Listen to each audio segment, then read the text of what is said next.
Olá, a graça e a paz de nosso Senhor Jesus Cristo. Amém. Mais uma terça-feira que nós estamos aqui para mais um culto de oração.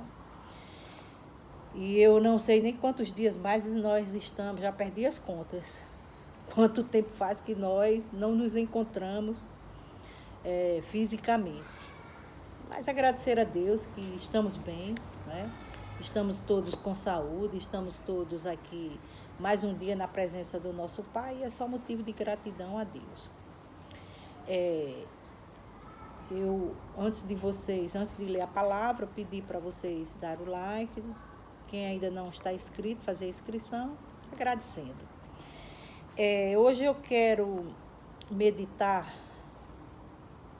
numa palavra que se encontra no livro de 2 Coríntios, no capítulo 5, e o versículo é o 17. Exatamente. 2 Coríntios, capítulo 5, versículo 17.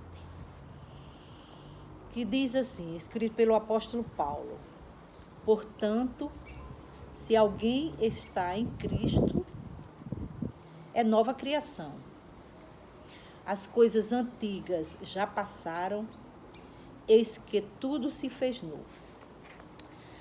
Vamos fazer uma breve reflexão sobre essa passagem que o apóstolo Paulo escreveu. E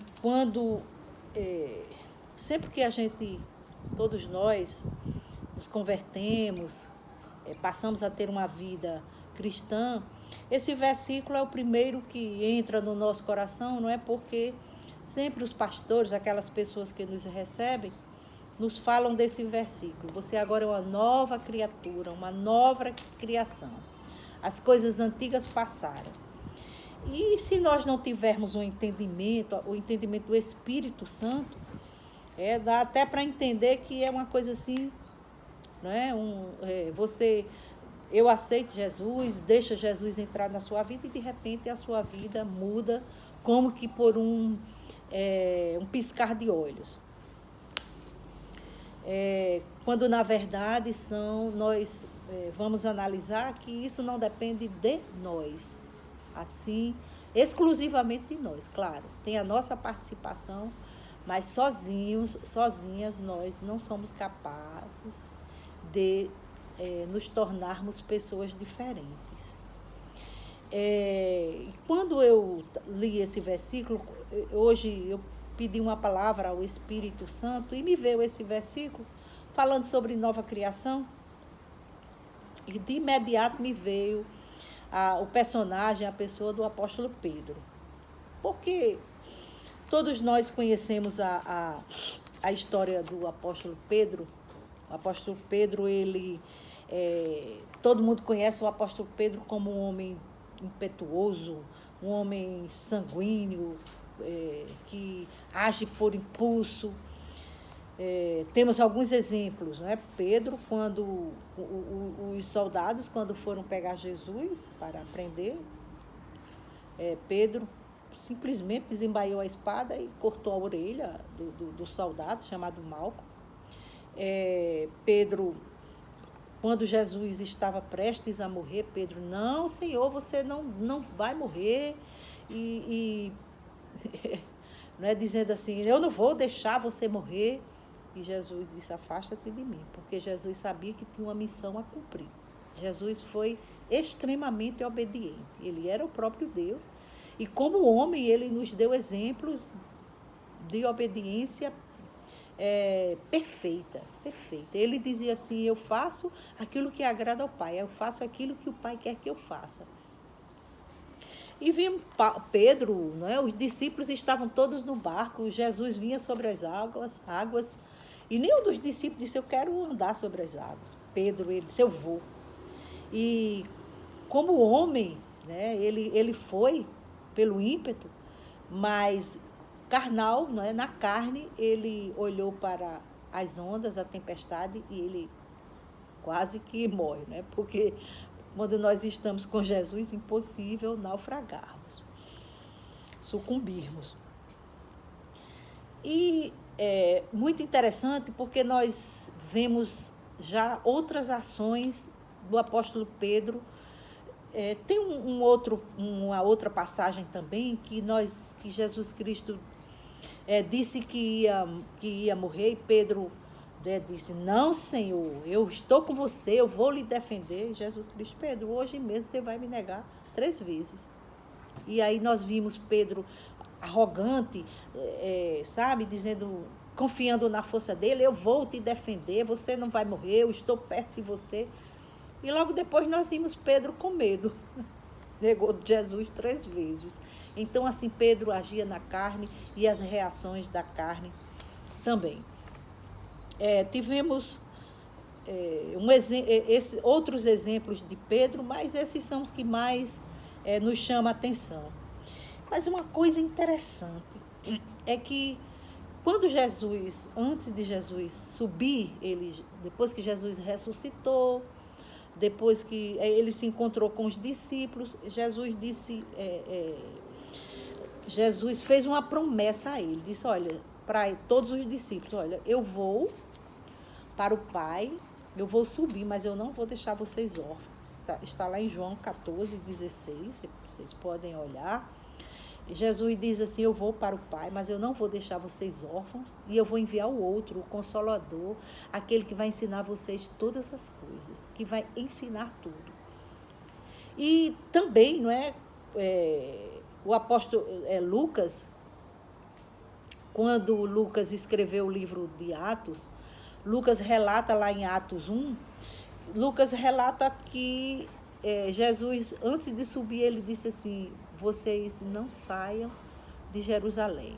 Jesus disse para os discípulos: vocês fiquem aí esperando serem revestidos de poder.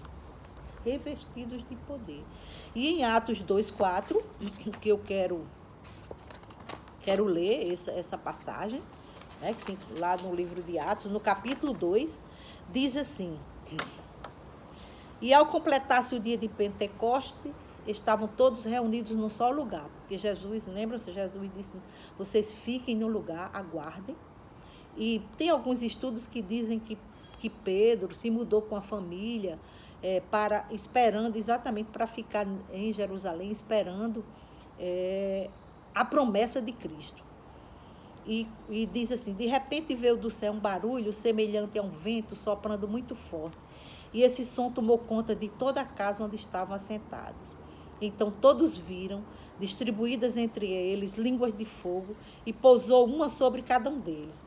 E todas as pessoas ali reunidas ficaram cheias do Espírito Santo e começaram a falar em outras línguas, de acordo com o poder que o próprio Espírito lhes concedia que falassem. Então nós vemos aqui que Pedro, juntamente com os outros discípulos, estava reunido nessa casa, esperando. E quando eles foram revestidos do poder do Espírito Santo, né, logo em seguida, a palavra de Deus diz nesse mesmo capítulo que tinha uma multidão, tinha homens judeus, homens de várias as nações, e aí Pedro começou a falar, ousado, cheio de poder. Olha, amados, aquele medo que Pedro teve quando negou a Jesus, aqui ele estava em Jerusalém, e ele começou a falar para pessoas, e claro que ali existiam sacerdotes que seguiam Jesus, os fariseus, soldados romanos, mas a palavra diz que ele, eu não vou ler, mas a palavra diz que ele pregou com ousadia. Ousadia. Pedro pregou com ousadia, e 3.000 almas foram para Jesus. Então, a gente vê a diferença de Pedro, e o que foi que mudou Pedro. O que mudou Pedro foi exatamente o poder, o revestimento do Espírito Santo. Nós estamos agora, eu sou uma nova criação, você é uma nova criação. Não significa dizer que nós somos um pneu recalchutado, não. Significa dizer que o Espírito dentro de nós, ele foi recriado. E como ele foi recriado?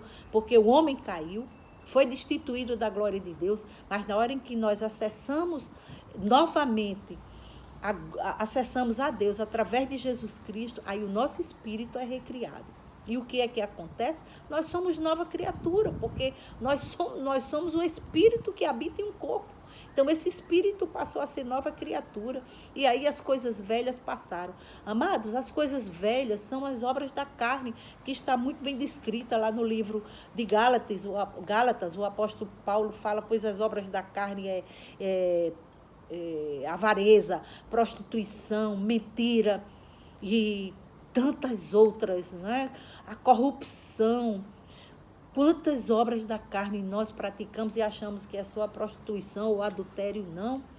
As concupiscências da carne, as intrigas, a inveja, a falta de amor, tudo isso são obras da carne. Mas a Bíblia diz, mas o fruto do Espírito, ou seja, o Espírito Santo, o Espírito Santo é quem vai nos ajudar a mudarmos. E dentro de nós já habita o Espírito Santo. E nós temos, sabe, amados, que seguir, que buscar. E exatamente dizer assim, a partir de agora eu sou nova criatura. As coisas velhas passaram.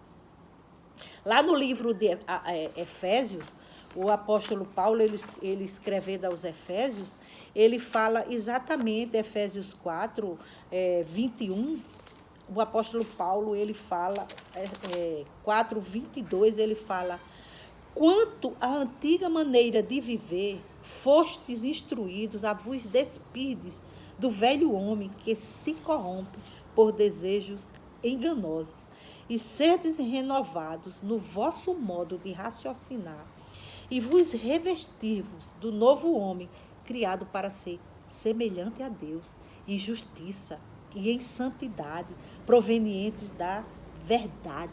Aí ele diz, portanto, cada um de vós deve abandonar a mentira, falar a verdade ao seu próximo, pois todos somos membros de um mesmo corpo.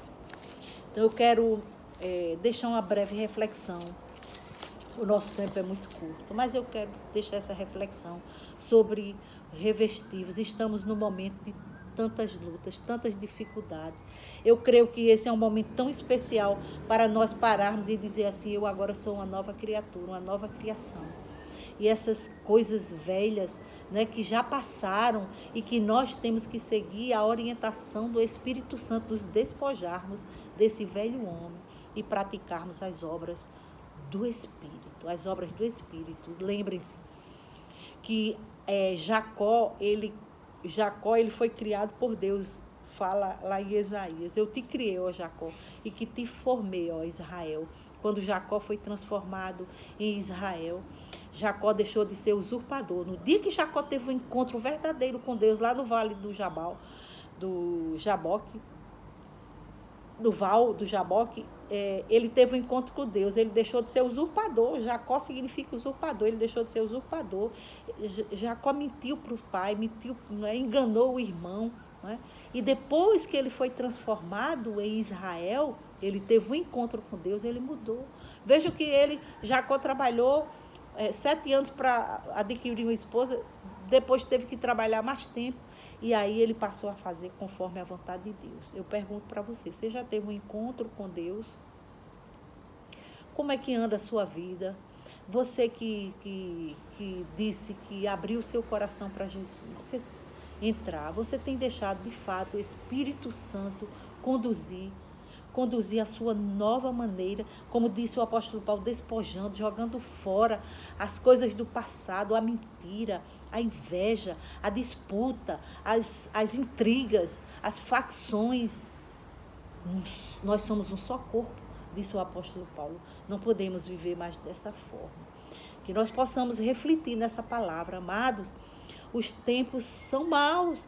Jesus está voltando, precisamos estar de pé, precisamos estar vigilantes, precisamos dizer assim, eis-me aqui, Senhor, eu quero subir contigo, quando Ele nos chamar, nós estarmos preparados.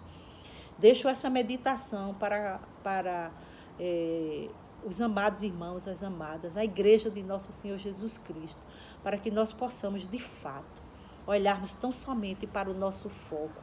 O nosso foco é Jesus Cristo. Amados, o meu foco, o teu foco é Jesus Cristo. Tão somente Ele, porque só através dele nós vamos ver o Pai. Só através dele nós chegaremos na glória. Amém Que Deus nos abençoe e nos conceda uma semana de paz. Beijo no coração.